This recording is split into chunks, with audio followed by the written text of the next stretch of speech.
In early American history, we've learned that there were two major centers of English colonization. One was in Virginia, in what we would refer to as the South, and one was in New England. We call that the North. If you look on a map, Virginia is here, and New England is here. And these two different settlements had two very different economies or ways of keeping themselves alive. In the South, they largely depended upon what were referred to as cash crops, things they could sell. And the best cash crop at that time, of course, was tobacco. Eventually, they would add things like indigo and cotton and rice. But the main cash crop in Virginia was tobacco. Now, those who came to settle in New England, they weren't interested in becoming rich, wealthy planters. These were, by and large, religious Puritans who wanted to have a simple family and worship God and survive to the next day. And so what they did was what we call subsistence farming. They grew some tomatoes and they had some hogs and some chickens, just enough to keep their family going. Which of those two economies, though, would require the largest labor force? Cash crops, obviously. If you're trying to grow a lot of crops so that you can sell them overseas so that you can make a lot of money, you need a large labor force. If you're having a little subsistence farm and you got 10 kids, you kind of have your labor force there for you. So in the South, primarily, not exclusively, but in the South, there was a need for labor. Now, there were three potential markets, as it were, human markets for laborers. The first was the Indian population. But it was very difficult to enslave Indians, a number of reasons. It was their land, for one. Their families were nearby. If they were enslaved, they could easily be rescued. They could escape much more easily. So the attempt to enslave the Indians pretty much failed rather early on after European settlement. The second thought was, well, what we can do is bringing people from England who don't have the wherewithal to pay for their passage. We'll pay for their passage if they give us 7 years of servitude. This is what we would call an indentured servant, and many of the first English people, Europeans, to come to America came as indentured servants. But then again, after 7 years, they're gone, and you need a new group of laborers.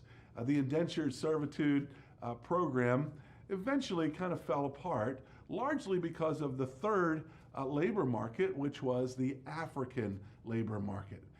The Southerners realized that African slaves worked out quite well for a number of reasons. They couldn't escape. Very hard to get from Virginia back to Africa. They stood out. You see, an indentured servant, if they escape, somebody says, "Are you a slave or an indentured servant?" You could just say, "Are you an indentured servant or are you a freeman?" "I'm a freeman." Well, who knows? But a African who is by nature a slave, his skin color kind of gives him away in the attempt that he or she tries to escape. Also, Africans were quite acclimated to heat. They lived along the equator. They farmed and they worked in very hot temperatures, so they were able to labor in the summertime in the heat. And in fact, their community was fractured. They couldn't count on their uncles and aunts in Africa coming to rescue them the way that the Native Americans, could. The slave trade was an economic system whereby the people who owned boats and whatnot would prosper by bringing slaves from Africa to America. The first nation to really get into this business were the Dutch. And what they developed was basically a triangle whereby you would sell certain goods to Europe, and then Europe would send their slavers to Africa, and then we'd have what's called the Middle Passage from Africa to America, which was the part of the triangle where the slaves were being transported. And the most vicious, the most deadly, the most awful part of the slave trade was what's known as the Middle Passage. But the slave trade was quite profitable. If you were willing to be ruthless, if you were willing to deal with the horrors of death and sickness and the imprisonment of human beings, you could make a lot of money. and certainly a lot of people did that kind of thing. Now, once a slave came to America, that wouldn't necessarily be the end of that particular slave's ability to create more slaves. Namely, we have the domestic created or born slaves, and that is the children of slaves were automatically, according to the laws of the southern colonies, were automatically slaves themselves. So why is it that these people believed that it was proper to enslave other human beings? Well, one was history. Throughout the history of humankind, going back to Rome and Greece and certainly Egypt, we know about the Hebrew slaves in Egypt. There had been slaves in just about every place, in just about every time. The idea of not having slavery was actually quite the minority opinion in the 1600s. The Bible even mentions slaves. There are certain passages in the New Testament, in the book of Peter, that says, slaves, obey your masters. If you are enslaved, don't seek to be free. And Peter says, don't only obey the nice masters, but also slaves obey harsh masters. And in doing so, you show your Christianity and your humility. The other piece is cultural. It was something that was accepted.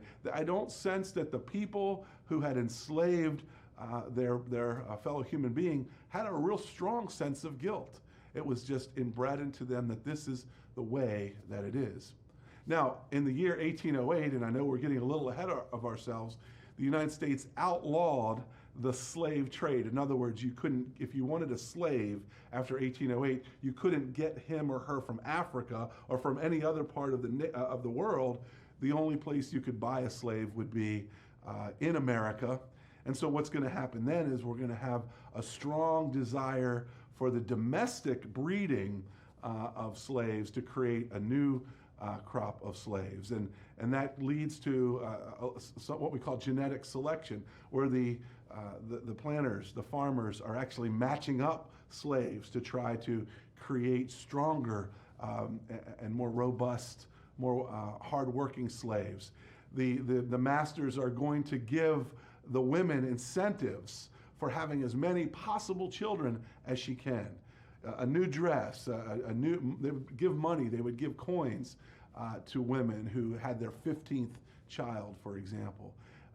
Men that were big, stout men, they were free at night to go from one slave cabin to the next, to the next, to the next, so that they might have as many offspring as they possibly could.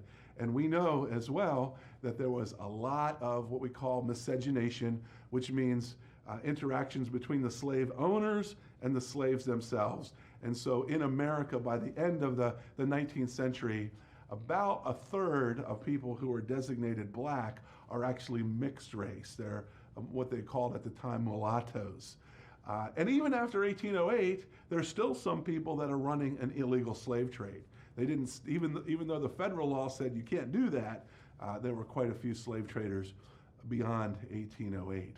Laws pertaining to slaves really kept them in a very subjugated place. They weren't allowed to read, for example. They weren't allowed to associate with certain people. They weren't allowed to go certain places. So it became very, very difficult for slaves to do anything about their condition. However, there were a number of situations where slaves actually revolted. The most famous are the 1739 Stono Rebellion, which was this uprising of slaves. And then in 1831 in Virginia, a slave by the name of Nat Turner had an uprising in which he killed 50 whites. He was captured and executed himself, but there were examples of slaves doing what they could to try to rescue themselves from their bondage and from their imprisonment. We're going to talk a lot more about slavery. I just wanted to give us an overview, the larger context of how slavery got started and how it evolved in early American history.